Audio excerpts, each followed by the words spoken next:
मतदान केलंय। एक महत्त्वाची बातमी समोर येते ती पाहूया। योगेंद्र पवार यांनी अजित पवार यांच्या आईची भेट घेतली आहे। अजित पवारांच्या आई म्हणजेच योगेंद्र पवारांच्या आजी आहेत। योगेंद्र पवार यांचे वडील श्रीनिवास पवार आणि अजित पवार सख्खे भाऊ आहेत। दोघांच्याही मातोश्री विजय योगेंद्र पवारांच्या आजीची महिन्यापासून आपण बघतोय की बारामतीची जनता, सर्वसामान्य लोक पवार साहेबांना विसरणार नाही, विसरू शकत नाही। महिने काय 50 वर्षापासून ही बारामतीची जनता पवार साहेबांसोबत आहे आणि पवार साहेबांच्या विचारासोबत इथून पुढेही नेहमी ही जनता बारामतीची जे सर्वसामान्य लोक आहेत ते राहतील, स्वाभिमानी जी लोक आहेत ते 100% आमच्या सोबत राहतील।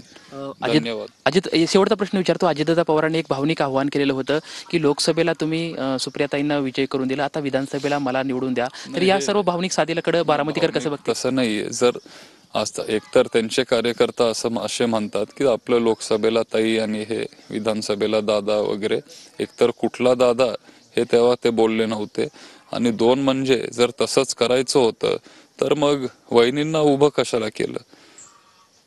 आणि एवढं तुम्ही जर ह्याच्यावर बोलत राहिला तर मग माझे काकी आहेत, शेवटी त्यांना ते वाईट वाटत असेल की मग त्यांना कशाला उभं केलं, जर तसंच समीकरण होतं।